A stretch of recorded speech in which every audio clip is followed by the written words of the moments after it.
a orientação referente a uma situação que eu percebo que esteja irregular, é uma abordagem que não corte, mas desate.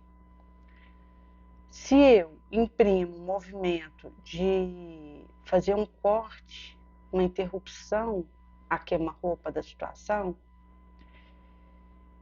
eu acabo que entro numa faixa de falta de caridade e corro o risco de fragilizar o movimento de ajuste. Somente que quando eu desato,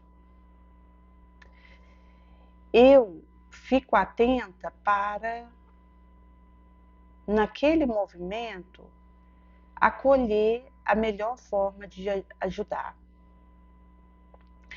Uma pessoa tinha vindo comentar de uma outra a respeito de uma situação em que ela tinha uma conhecida que tinha ido no centro espírita e, certa feita, alguém veio dar o passe nela e uma moça que ela conhecia, uma senhora casada, e que ela entendia pelo fato dela ter o esposo chefe de uma grande repartição e ter várias casas alugadas e a condição ruim dessa casa para alugar que mantinha a exploração do inquilino que esse casal realizava, e que essa conhecida questionava o valor daquele passe pela vida irregular que ela percebia na pessoa que tinha dado o passe nela. Numa situação como essa, onde acontece a maledicência, eu já fico atenta e não acolho aquilo que está sendo falado referente ao outro de mal, porque é uma cilada. E a maledicência, ela é uma faísca. Se eu der espaço, aquilo explode e alcança o inimaginável. Mas naquele momento, eu falei para ela que a pessoa que está recebendo o passe vai ser ofertado para ela na pauta da própria fé. Um palestrante espírita, ele tinha ido fazer uma explanação e o Divaldo Franco, e ele, a primeira palestra que ele havia dado tinha sido um esplendor, ele ficou tranquilo, aceitou ir na outra, sem ler o Livro dos Espíritos, e achou que ele ia abrir a boca e a palavra ia sair, sublime. Quando ele chega na tribuna, deu um branco, que ele não lembrava nem o nome dele. E aí o jornalista Humberto de Campos, o espírito do Scorro, falou para ele: olha, não por você, mas por essa plateia lotada que ocupa aqui, eu vou te ajudar. Incorporou nele e foi uma palestra abençoada. Ou seja, eu posso assumir algo despreparado, isso vai cair na minha responsabilidade. Porque a Joana de antes orientou o Divaldo, depois desse acontecimento, a reler o Livro dos Espíritos. Ele releu algumas vezes para aprender a não aceitar um compromisso desse jaez sem ter uma assiduidade diária da leitura do Livro dos Espíritos. Porque se eu, por alguma falha minha, algum deslize moral e queda moral minha, aceito um compromisso e não me preparo de forma adequada, o benfeitor, ele pode até me ajudar para fazer o momento acontecer, mas em benefício da fé de quem está ali para receber. Daí que essa conhecida que foi receber o passe e achava que quem foi dar o passe estava incapacitada de fazê-lo, mesmo que tivesse, ela recebe a bênção daquele momento na pauta da própria abertura, do próprio preparo e fé.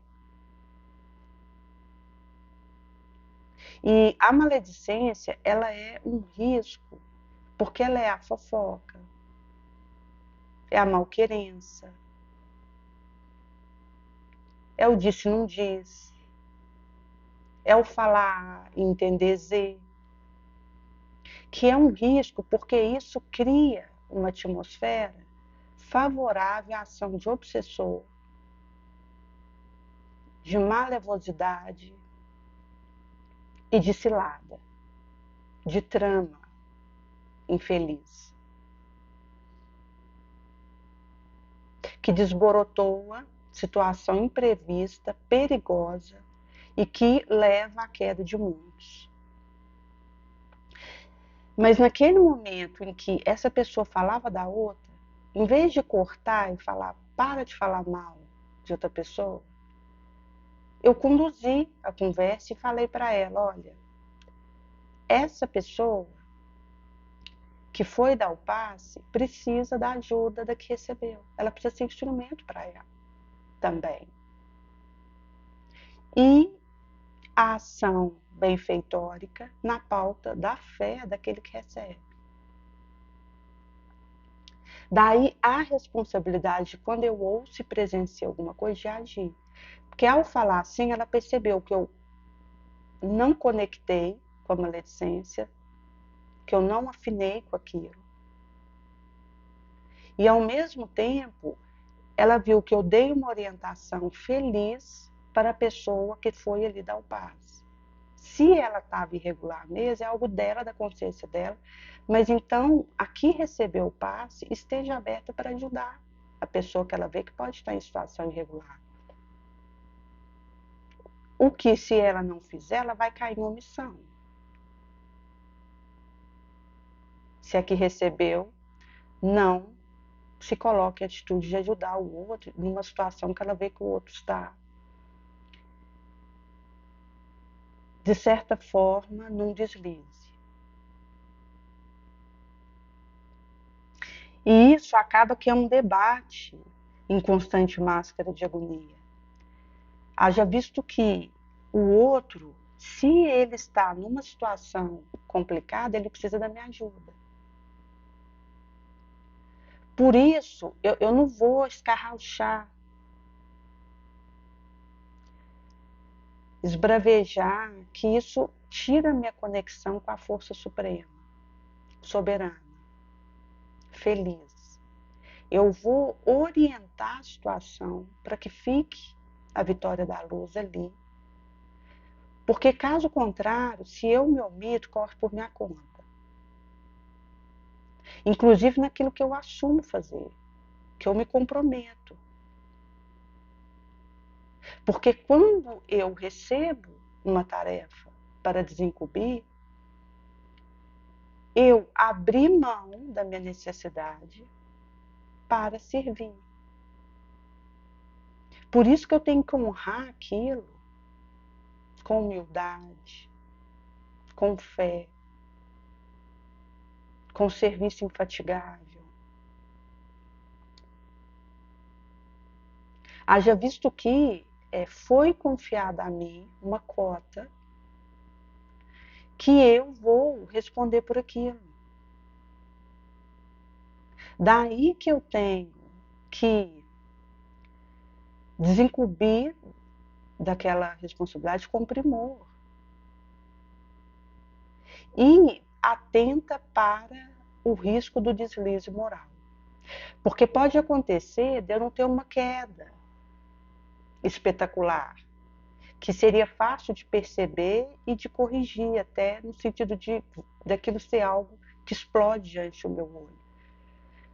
Mas o risco, às vezes, é muito mais deslize insignificante que vai abrindo brecha ao infiltre trevoso.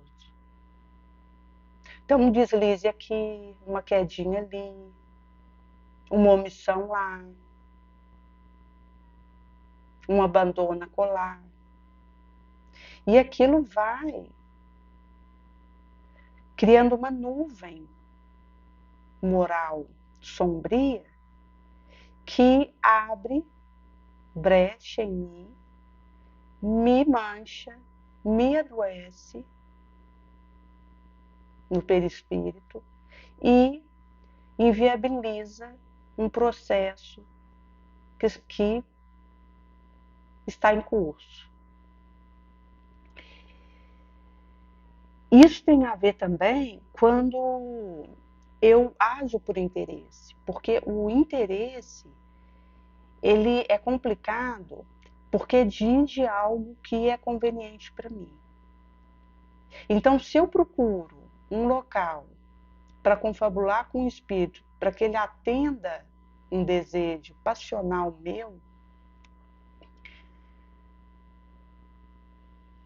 primeiro que eu estou criando uma conexão com o espírito que pode usar aquilo para me prejudicar e prejudicar a outrem. Depois, a questão do pacto que eu firmo. Ao pedir um favor, que é um capricho meu para alguém, e se aquilo é atendido, eu não vou virar as costas e ir embora simplesmente. Eu crio um pacto. E aquilo é cobrado de forma tenaz pelo espírito sofredor. No livro dos médiuns,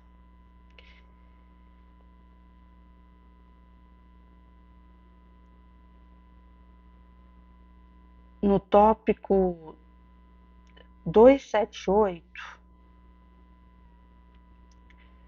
das evocações, comenta essa questão e o risco que isso traz. Daí diz que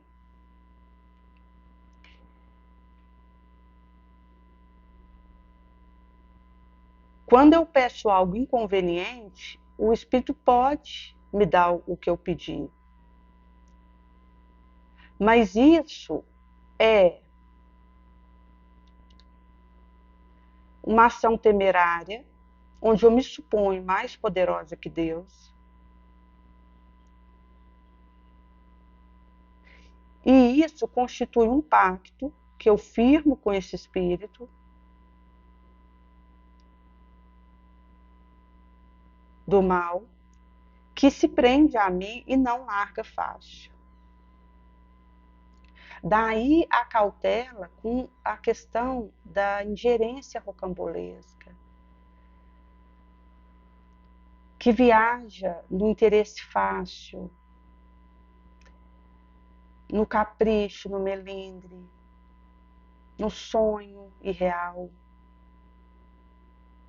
que beira a minha arrogância, a minha vaidade e a minha incapacidade de lidar com o que acontece, com humildade, com resiliência.